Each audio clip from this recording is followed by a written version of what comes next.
सच आपको बताऊं, मैं यहाँ से गुजर रहा था तो मुझे पता चला कि 21 दिसंबर को नवाज शरीफ साहब को लॉन्च किया जा रहा है और हमें प्लेट में रखकर अब नवाज शरीफ की झोली में पेश किया जा रहा है कि देखो हमने माहौल बना दिया, देखो हमने जूते मार मार के इस कौम को बिठा दिया और लो आप आकर हुकूमत करो। मैं ये देखने आया हूँ, एक तो ये देखने आया हूँ, यहाँ से हमारी बड़ी यादगारें वाबस्ता हैं। इसको हम भर दिया करते थे और एक दिन पहले नहीं 10-10 दिन पहले मैं ये देखना चाहता था कि यहाँ पर कितने लोग हैं, कितना राशन लाए भी गए हैं तो कितने, ठीक है। और ये भी देख, और आप कुदरती मिल गए तो आज मैं ये एक सवाल मेरे अंदर एक जन्म ले रहा है, वो मैं करना चाहता हूँ अपनी एस्टेब्लिशमेंट से डायरेक्ट कि मुझे बताओ इसको गद्दार कब कहना है, मुझे आज ही बता दो। मैंने इस शख्स को चोर कब कहना है, मुझे आज ही बता दो। आज तुमने कहा इसको हीरो मान लूं, मैंने मान लिया।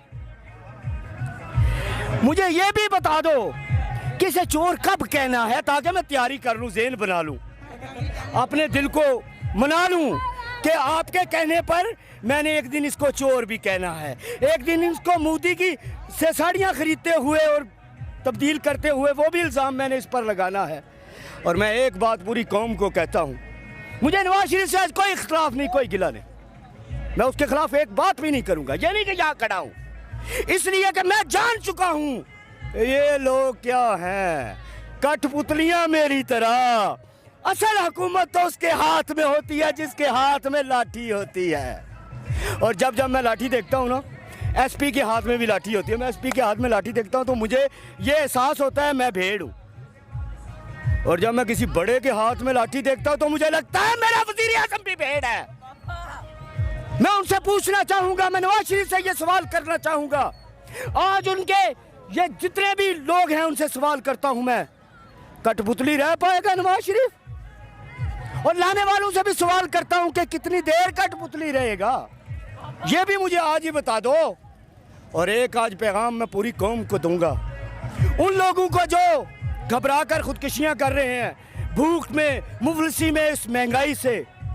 तुम्हारी ताकत है गुर्बत, गुर्बत को कमजोरी मत बनाओ, अपनी ताकत बनाओ। तुम हमारा हथियार और हम पूरी दुनिया पर हुकूमत करने ही वाले हैं बहुत जल्द।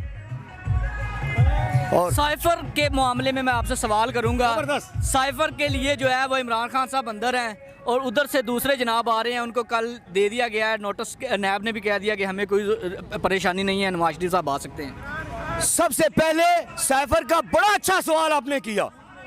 मैं लॉ का तालिब इल्म नहीं हूं, मैं चीफ जस्टिस ऑफ पाकिस्तान से डायरेक्टली इस सवाल पर पूछना चाहता हूं।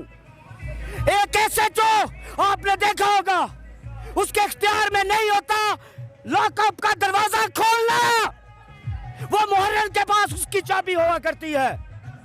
इसमें मुहर्रिरों को शामिल क्यों नहीं किया, यानी सेक्रेटरियों को? ये कैसा मुकदमा दुनिया में अपनी नवीयत का अलग मुकदमा बना दिया जिसमें सिर्फ वजीर खारजा और वजीर आजम शामिल कर दिए, बाकियों को टच भी नहीं किया। और मैं ला का ये तालिब इल्म नहीं हूं, जाए आप इन सब से सवाल करें। सेक्रेटरी कहाँ है, वॉइसमैन वाला क्यों नहीं पाए गए?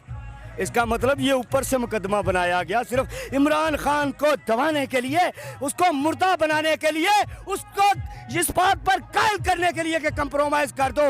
आज उसको यहाँ मूवियाँ दिखाई जाती होंगी कि देखो खान तुम्हारे साथ पाकिस्तानी कोई खड़ा नहीं है, लेकिन मूवियाँ दिखाने वालों में तुमको पैगाम देना चाहता हूँ, तुमने डरा तो लिया हमें, लेकिन कब तक?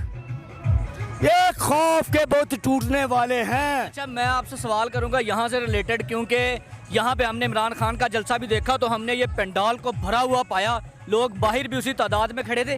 क्या लग रहा है PMLN ये काम कर पाएगी, पंडाल को भर पाएगी क्या लोग, क्योंकि बाहर से भी लाए जाएंगे? सॉरी, आप PMLN कह रहे हैं, मैं नहीं कह रहा, मैं वेद एस्टेब्लिशमेंट कह रहा हूँ। मैं अभी मोटरवे से, मेट्रो से आ रहा था, उसके सामने फ्रंट शीशे पर इसका नवाज शरीफ का पोस्टर लगा हुआ था। अभी इनकी हुकूमत तो नहीं है, किसने लगाया वो पोस्टर? वो मेरी मलकियत है, ये एक सियासी जमात है, जब हुकूमत में आएगी तो अपनी मनमानियां करना। अब क्यों? यानी कि एस्टेब्लिशमेंट ये भर पाएगी कि नहीं? लोगों के पास भूख, रोटी, मुफलिसी और गुर्बत की हालत में है। महंगाई का तूफान लोगों को उड़ा कर रख दिया है उसने। मुझे बताएं कितने पाउंड देंगे तो लोग आएंगे? इनके पास पैसे हैं इतने कि ये भर पाए? और मैं कहा करता हूं जो डालू में नहीं बिकता वो इमरान खान की एक मुस्कुराहट पर बिक जाया करता है। इनके पास वो मुस्कुराहट है, वो इमरान खान की सच्ची और नबी तुली बातों पर बिक जाया करता है। इनके पास वो सच्ची और नबी तुली बातें हैं।